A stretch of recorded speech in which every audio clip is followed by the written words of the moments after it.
자기를 지나치게 사랑하는 병을 자애병이랍니다. 좀 어려운 말로 쓰면 나르시시즘 이런 말을 씁니다.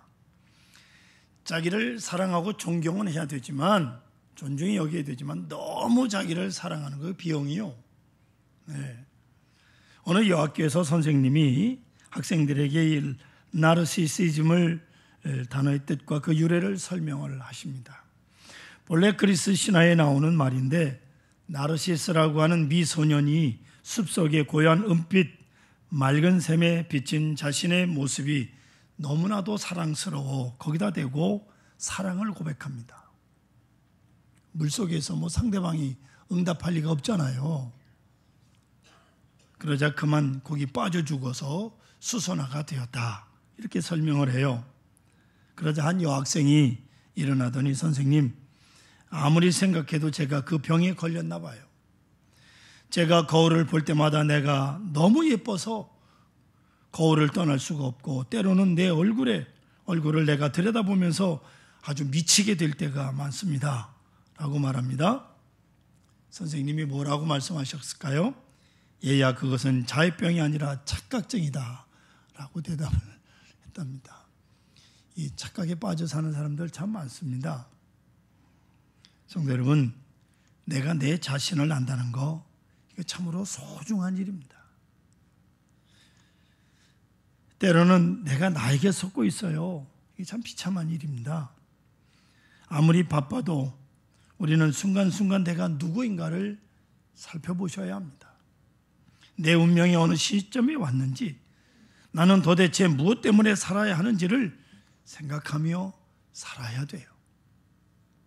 문제는 나 자신을 모르는 데서부터 모든 어려움들이 파생을 합니다. 의사이자 심리학자인 빅터 프랭클, 유태계 오스트리아 사람으로 아우슈비츠 포로 수용소에서 수없는 죽음을 보았고 자신이 처절하게 겪은 사건들을 죽음의 수용소라고 하는 자서전적 책을 썼습니다. 이 책에서 빅터 프랭클은 공허함과 무의미를 지적하고 있는데요. 공허함과 무의미, 시달리는 인간 상태를 그는 철학적으로 존재적 진공 상태라 그렇게 불렀습니다. 아주 의미 있는 말이에요. 존재적 진공 상태, 이것이 문제라는 겁니다. 겉으로 사람 멀쩡해 보이는데 속이 텅 비어 있는 거예요. 속은 진공 상태다, 그 말이에요. 그럼 왜 여기에 빠지는가? 뭔가 착각이 와서 그렇습니다. 인간은 동물과 달라서 어떤 충동이나 본능이 나에게 무언가를 해야 할지 알려주지 못한다는 것을 모르고 있어요. 다시 말해서 아무래도 본능적 충동, 그것을 따라가서는 인간은 만족할 수가 없다는 거예요. 보세요, 동물은요, 배만 부르면 됩니다. 동물적 충동만 충족되면 그것으로 동물들은 행복하고 만족합니다. 하지만 인간은 그것이 아닙니다. 배고픈 것과 배부른 것, 내가 가지고 싶은 것, 되고 싶은 것, 그런 인간적인 본능, 이것을 충족했다고 해서 내 내적 존재가 채워지는 것이 아니더라는 것입니다. 또한 전통이나 관습, 그리고 문화적 욕구, 여기에 따라간다고 해서 그것이 내게 존재의 의미를 말해주는 것이 아니다, 말해주지 않는다는 거예요. 성도 여러분, 남들이 가진 대로 나도 가지고, 남들이 먹는다고 나도 먹고, 남들이 뭐라고 해서 내가 따라가고, 문화, 풍속, 전통을 충실하게 따라가 보십시오. 그렇다고 해서 인간이 거기서 존재적 의미를 찾을 수 있더냐 하는 것입니다. 될 것 같은데 안 되는 것, 이겁니다. 한평생 따라왔는데 nothing, 아무것도 남는 게 없어요. 이것을 미처 몰랐다는 것입니다. 오로지 자신만이 해결할 될 문제입니다. 존재적 진공 상태에 있는 인간은 두 가지 경우에 빠지게 되는데, 하나는 동조주의입니다. 무조건 남이 하는 대로 따라가는 거예요. 그래서 유행이 생기잖아요. 아무 생각 없이 멍청하게. 이건 남의 충동에 사는 사람이에요. 나는 어디 가고 없어요. 예. 또 하나는 전체주의입니다. 다른 누군가가 나에게 무엇인가 강제적으로 해주기를 바랍니다. 나는 그저 따라가고만 싶은 거예요. 내 의사가 전혀 없어요. 그래서 독재자, 전체주의라는 것이 이 세상에 존재하는 거예요. 여러분 이거 깊이 생각해야 됩니다. 독재자들이 왜 생기느냐? 사람들은 그냥 따라가는 거예요. 아무 생각 없이. 오늘 성경 말씀에서는 우리에게 대단히 심한 교훈을 주고 있습니다. 여기 빈 집이 있어요. 깨끗이 수리된 집이 있습니다. 아무도 살지 않습니다. 그랬더니 마귀가 들어와서 제 집을 만들었다. 이 빈 집이 문제예요. 처음에는 한 놈이 살다가 나갔다가 깨끗이 수리되니까 그 다음에 7놈을 데리고 와요. 예전보다 더 심해졌어요. 여러분 시골에 가보시면 빈집들이 점점 허물어져 가는 것을 보실 수 있을 겁니다. 기초를 아무리 튼튼히 하게 했어도 세월이 가면 터가 내려왔든지 기둥이 조금씩 기울든지 합니다. 사람이 안에 살아도요, 등잔을 걸면 이게 삐딱해집니다. 이 집이 똑바로 있질 않아서 그래요. 한쪽으로 어딘가 기울어져 있는 거예요. 구두를 놓고 불을 떼고 사는 집들을 보면 오래 살다 보면 방바닥 한쪽이 기울어져요. 왜냐하면 어느 쪽에 흙이 무너지기 때문에 위에서 떼기도 하고 또 그 흙이 말라서 진흙이 말라서. 근데 중요한 것은요, 뭐 집이 좀 기울기도 하고 뭐 구들이 내려앉고 또 다시 고치고 사람이 사는 집은 무너지는 법이 없다는 거예요. 왜냐하면 조금씩 손봐가면서 사니까. 제가 어린 적에 살던 집도요, 2년에 한 번 혹은 뭐 3년에 한 번 도배지를 발라가지고 벽은 요만한데 도배지가 이만해. 그냥 쳐덕쳐덕 계속 갖다 붙여서 그리고 살았어요. 하지만 아무리 좋은 집이라도 사람이 살지 않는 집은 무너지는 거예요. 사람이 출입하는 집, 사람이 사는 집은 무너지지 않습니다. 그런데 오늘 성경 말씀에 보면 잘 수리되고 깨끗하게 청소된 집이 있어요. 하지만 사람이 살지 않은 거예요. 그러자 엉뚱하게 7 마귀가 들어가서 자기네 집으로 만들었다. 그런 말씀이요. 여러분 그 옛날 바리새인들 아주 소극적인 의를 지켜가려고 했어요. 그래서 마음을 비우고 또 생각을 비우고 그리고 뭐 밤낮 손발 씻는 걸 아주 열심히 깨끗이 했어요. 그게 의라고 생각을 한 거예요. 심지어는요, 오늘날에도 바리새인들이 어느 정도 율법적인 거 하니 지나가는 외국 관광객을 부릅니다. 점잖게 와서 우리 집에 잠깐 들어오십시오 하고 초대를 하니까 지나가는 관광객이 이것도 모르고 뭣도 모르고 따라 들어가요. 그러면 이 바리새인 이스라엘 사람이 전기 스위치를 가리키면서 이 스위치 좀 내려달라는 거예요. 이 스위치 좀 내려달라고. 왜 나더러 이걸 부탁하느냐 반문을 하면 오늘이 안식일이라 내가 일을 할 수가 없기 때문이에요. 그러니 당신이 좀 대신해 주십시오. 이게 무슨 말입니까? 에? 이런 위선이 어디 있느냐고.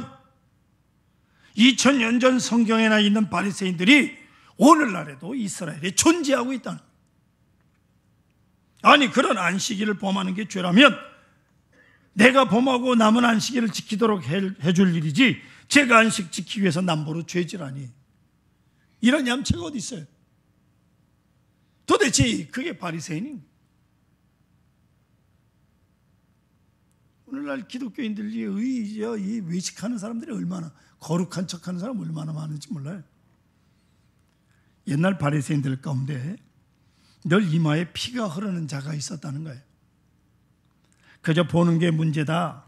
물건을 보니 갖고 싶고 여자를 보니 음욕이 생기고 그저 보는 게 탈이니까 아예 눈을 감고 다니자 하고 눈을 감고 다니다가 기둥에도 꽝 벽에도 꽝 들이받는 거예요. 딱 하고 들이받으면 어떻게 해요?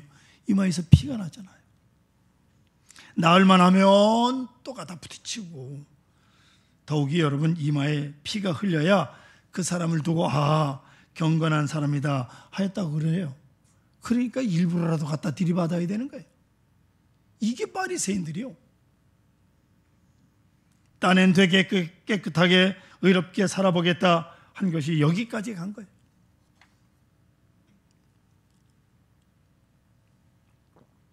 그러나 예수님 말씀을 여러분 잘 들어보십시오. 여리고로 가는 길에 불안당을 맞은 사람이 쓰러져 지금 죽어갑니다. 그 직전에 제사장이 그걸 보고 지나쳐갑니다. 레위인도 보고 그냥 지나쳐갑니다. 핑계가 뭡니까? 나는 아무것도 한 것이 없노라. 내가 누굴 괴롭힌 것도 아니고 누굴 미워한 것도 아니고 나는 죄가 없노라. 그리고 지나가는 거예요. 하지만 예수님께서 말씀하시기를 죽어가는 사람을 보고 도와주지 아니한 것은 죄다. 너희는 죄인이다. 이렇게 높은 차원에서 죄의 개념을 정리하셨어요. 독일의 히틀러 나치 정권이 폴란드를 침공했을 때 일입니다. 그때 폴란드의 젊은이들이 나라를 되찾기 위해서 정의를 위해서 지하에서 조직적으로 레지스탕스 운동을 하다가 많이 잡혀 죽었어요. 독립운동을 한 거죠.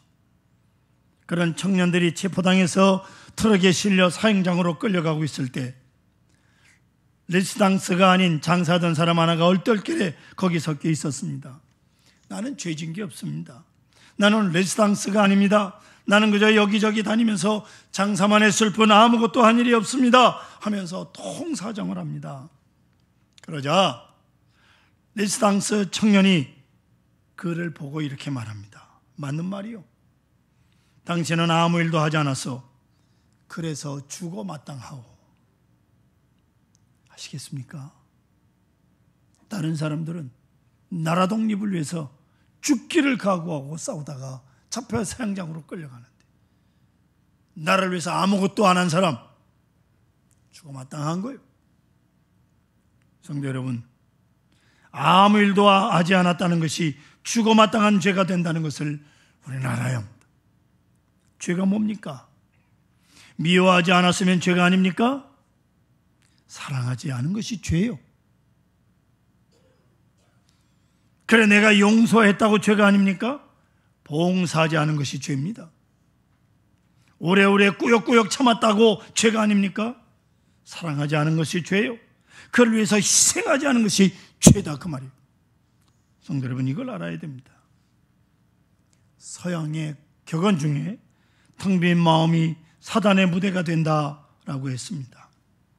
사랑하는 성도 여러분, 잘 아시는 달란트 비유에도 나오지 않습니까?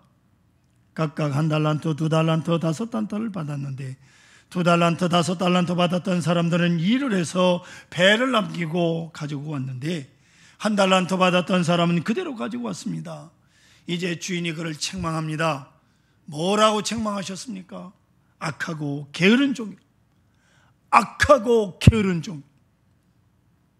예?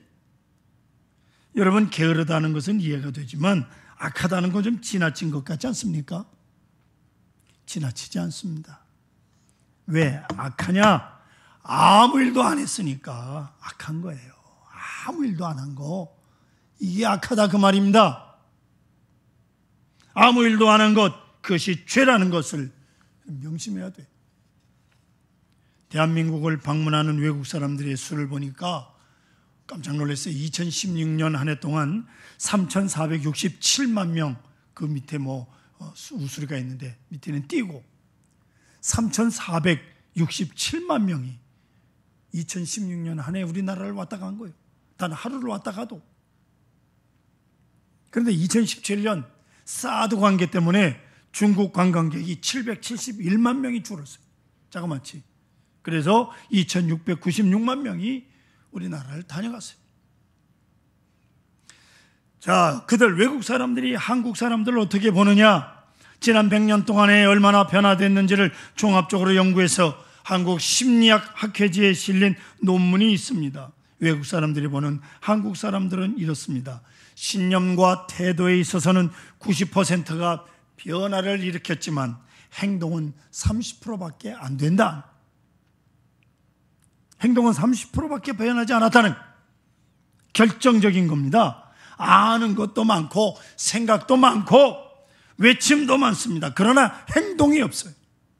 이것이 우리의 결정적 약점이라고. 외국 사람들에게 비치는 한국 사람. 한국 사람 높은 지성을 가졌습니다. 그러나 의존도가 높습니다. 친화에 대해서 관심이 많습니다. 호환인심도 있습니다. 그러나 비합리적 사고에 매여 있더라는 겁니다. 교육열이 높죠. 그러나 행동이 없습니다. 이것이 외국 사람들 눈에 비친 한국 사람들의 모습이옵시다. 아는 것이 많은데 그에 따른 행동이 없는, 의식은 바꾸어진 것 같은데 실천이 없는 거예요. 실천이. 여기저기서 뭐 인권 문제를 말하고 무슨 경제 문제를 말합니다. 사회 문제에 대해서 저마다 전문가라고 말합니다. 그렇게 소리 높이는 사람들 보면 생활이 엉망이에요. 바로 여기에 문제가 있는 거예요. 루이스 쉐릴이라고 하는 만남의 기독교 교육론을 주장한 신학자가 자신의 저서에서 이렇게 지적합니다. 사람을 실존 상태와 가능적 상태로 분류를 합니다. 실존 상태는 하나님을 떠난 인간은 어디에 살든지 불안하다는 거예요. 그리고 상황적 불안이 있다는 겁니다. 헤어날 수 없는 고통이 있습니다. 이것이 실존 상태라는 거예요. 가능적 상태는 이제 만남의 관계가 있습니다. 우리는 영원한 하나님을 만납니다. 말씀 안에서 하나님을 만나고 성령 안에서 하나님을 만나는 그 관계 속에서 비로소 새로운 가능의 길이 열려가는 것이다. 이 믿음이 없이는 절대로 불가능하기 때문이다. 아십니까? 여러분, 나의 변화는 나의 자신에게 있는 것이 아니라 하나님이 주시는 가능적 상태에서만 새로운 역사를 볼 수 있다라고 말합니다. 내가 내 스스로를 변화시킬 수가 없어요. 하나님을 만나야 됩니다. 할렐루야. 하나님을 만나야 내가 변화돼요. 네. 우리 주변에 다이어트 하는 분들 많이 보실 겁니다. 지난번에도 말씀을 드렸지만 북한 사람들은 다이어트를 살깎기, 이렇게 말합니다. 살 빼기도 아니고 살깎기, 좀 강한 표현이죠. 오래전에 개그우먼, 여자 그 개그우먼 한 사람이 6개월 동안에 30kg를 살을 빼는 그게 프로그램에 나왔었어요. 대단한 청년이죠. 이게 다 우리 높이 칭찬합니다. 왜냐하면 이 쉬운 일이 아니에요. 1kg 빼기도 얼마나 어려운데 30kg를 뺐다? 대단한 거예요. 이 지방질을 근육질로 바꿔야 되는 것이기 때문에 그래요. 여러분, 굴면서 빼면 죽습니다. 그렇잖아요. 지방질을, 기름덩어리를 근육질로 변화시키는 데는 피나는 노력이 필요한 거예요. 아시지요? 먹기만 하고 운동을 안 한다면 그게 기름덩어리로 남는 거예요. 운동을 해서 일을 해서 다 태워버려야 되는데 이러지 못하기 때문에 생긴 현상. 실존 상태는 지금 살을 빼야 되는 상황입니다. 불안합니다. 이제 가능적 상태로 만남의 관계를 가져야 되는데 뭘 만나야 됩니까? 살을 빼려면 운동을 만나야 되고 노력을 만나야 돼. 그래야 몸이 가벼워지죠. 가만히 앉아있으면 살이 빠집니까? 점점 더 찌지. 사랑하는 성도 여러분, 공허와 허탈, 그 다음에는 절망이 찾아와요. 빈집이 그래서 위험한 겁니다. 아무것도 아니하고 소극적으로 일을 처리해서는 안 되는 거예요. 잠언 14장 4절 앞에 보십시오.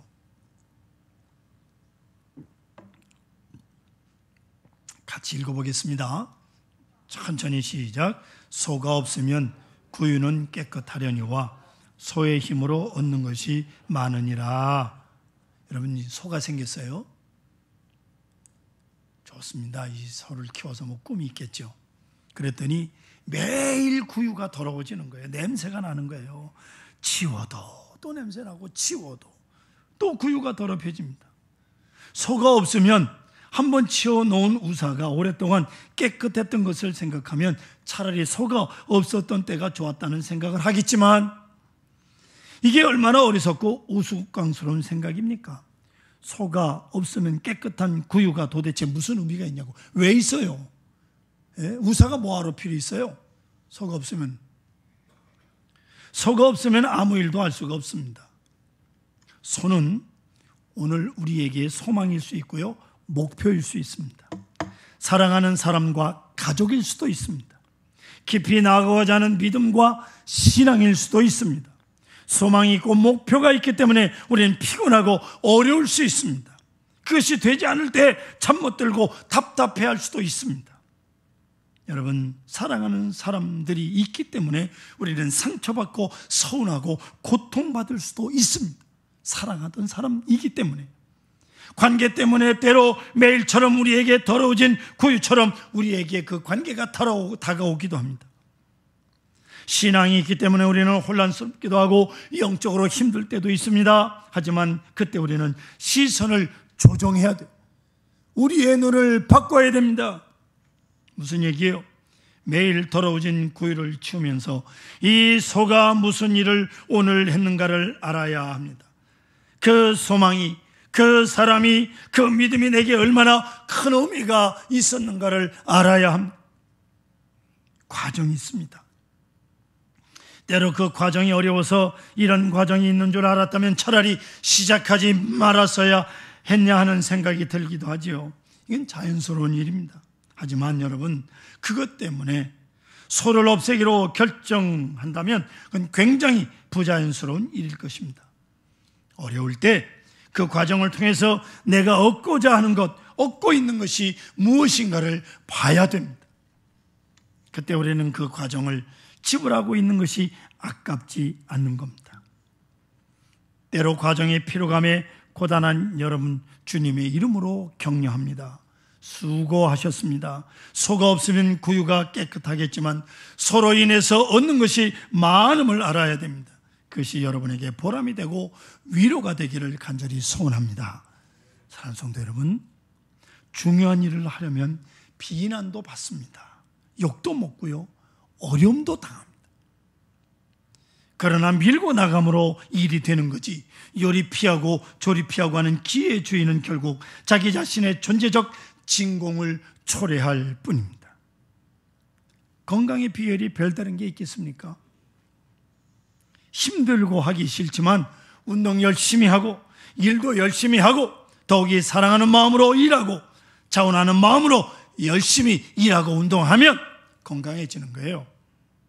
보세요. 발을 안 쓰면 발이 약해지고, 허리를 안 쓰면 허리가 약해지는, 눈을 안 쓰면 눈이 침침해지는 거예요. 어떤 분 머리를 안 쓰면 치매에 걸린다고 하니까 우리나라 산 이름, 강 이름, 뭐 백두산, 한라산, 설악산, 뭐 그냥 남산 뭐 막 외웁니다. 도만강, 압동, 압록강, 소양강, 남한강 큰 이름을 막, 외국 도시 이름, 산 이름, 나라 이름 하루 종일 시간 나는 대로 자꾸 외우는 거예요. 자꾸 머리를 쓰는 거예요. 우리 그리스도인들은요, 성경 구절 암송하는 게 그리스도인들이 해야 될 일이에요. 강 이름 외우려고 하지 마시고 성경 구절 한 절이라도 자꾸 외우려고 해보십시오. 치매가 왜 걸려요? 뭐든지 사용을 해야 돼요. 손도 사용하고 머리도 사용하고 발도 사용하고. 기계도 안 쓰면 녹슬고 못 쓰잖아요. 잘 아시지 않습니까? 건강해서 일하는 것이라기보다 일함으로 건강하다는 걸 잊지 마십시오. 일함으로 건강해지는 거예요. 예? 나이 많다고요? 빗자루 들 힘이라도 있으면 교회 와서 한번 쓸기라도 해야 될 거 아닙니까? 열심히 기쁜 마음으로, 사랑으로, 충성된 마음으로 일할 것입니다. 그것이 삶의 길이요, 존재의 의미를 창출하는 것이옵니다. 열정적으로, 창조적으로 힘써 일함으로 보람을 찾고 내 존재의 가치가 확증되는 것입니다. 내 존재를 채울 것입니다. 말씀과 성령을 열정으로 구하면서 채울 것입니다. 빈집, 빈 마음이 위험합니다. 열정으로 채우시기를 축복합니다. 그리고 열심히 일하시고 충성되이 일하시면서 주님의 역사를 이룰 때 아주 충만한 생을 살게 될 것입니다.